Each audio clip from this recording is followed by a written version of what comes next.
برای مزن و دلوان خوشک و براین هیجا آماده بوین بریس پر کیف خوشم کودوی هلکفتا گرینگ دا سلاوین خواه جبوین بریس بریا وجی زبو گلی مال روش آوای کردستانی بشینم اف کنفرانس گاوکا گرینگ و دیروکیا هولین آواکرنا یک ریزیا کردو دست نشان کرنا دیتنا که یک گرتی و هفپارا جبو دیتنا چار سریه که دادمند جبو پرسا کرد کو بجداریا راستینه گلی کرد دولات ودا مسوگر بکا هر وها ببا صدما بجداریا و یادفا آواکرنا پیش روژه که چیتر جبو همو سوریا دوی چارچوپه دا دخوازم سپاسیا هولین بریز مظلوم عبدی و یک بیک هولین وین هجا بکم جبو ریوکرن و آماده کاریا لدار خستناوی کنفرانسی هیویدارم هون همود هولین خودا بردوام بن جبو بلنکرنا آستا تیگیشتنا هفدو و کاری هفپار دناف برا ریزین گلی مدا آماده بوین هجا دیارکو گلی کرد لسوریه بدهان سالن جبر اهمال کرنه و همو جورین بپاربون انکار کرن و چوساندنه دنالینا ایرو کو گوهرینین لزگین لسوریا و حریم قومینا درفتین پرباش جبو گلی ما چیبونو بر پرسیاریه که دیروکیا گران دکفستویه و جبو درباز کرنا تحدیین هیو آماده کرنا پروژیه کفره و گنجایی که خستکین گلی ما دچارچوفه سوریای که یک گرتی و آزاد و دموکراتیک دا بین زمان لبرسیها تحدیین نهاین هریمه گرینگیا تیکوشانا دموکراتی و آشتیانا وک بجارتک استراتیجی جبو مسوگر کرنا مافین گلی ما و بدست خستنا خستکین خواه تیخواه کرن دوی چارچوفه دا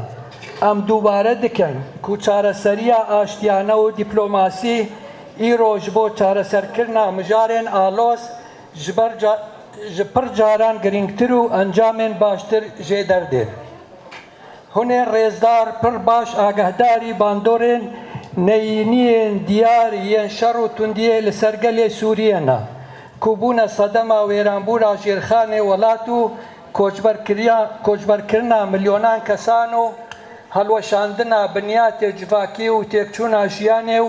بێهۆزبوونا مەترسیên توندی مەزهەبی و تەرۆرێ ji ber vê em piştgiriyê dideyne avakirina Sûriyeke nûya demokrat pirreng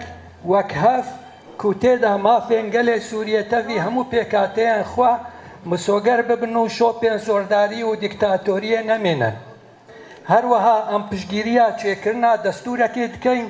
ku garantiya van prensîban bike û ew lehî aramî pêkvejiyan û lêbûrinê li welatê misoger bike û biparêzî ev gaveka bingehîne ji bo avakirina pêşerojeke geş ji bo hemû Sûriyan ku garantiya mafên medenî siyasî aborî û civakiyên hemû hewlatiyan bike rêzdaran dixwazim dûbare bikim ku yekgirtina Kurdan û avakirina bingeheke hevpar deriyê bingehîn yê çareseriyeke dadmend û yekcarî ya pirsa Kurd li Sûriyê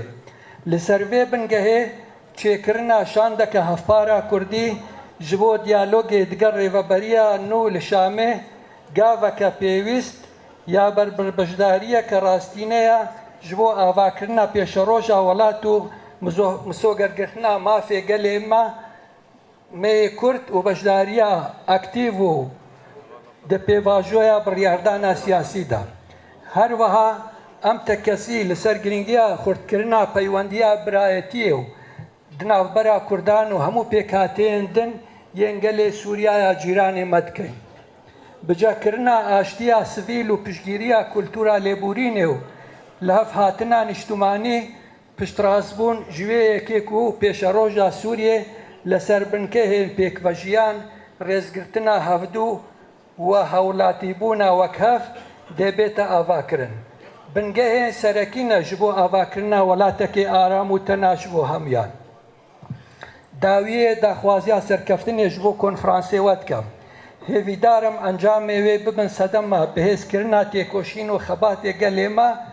و دە ئاستا ئێش و قوربانیدان و دیرۆکە گەلێ کووردا بێ. هەموو پشگیریە خۆ ji بۆ هەر هەولەکە دڵسۆز دووبارە دکەم کومەرە ماوێ یەکخستنا ڕێزێن کوردان و خەباتە پێکڤەیە ji بۆ پێشەڕۆژێکە ئارام و بڕوومەت ji بۆ گەلێمە. هەر سەرکەفتی بن بمێنن دخێر و خۆشیەدا مەسعود بارزانی هەولێر 26 نیسانە 2025.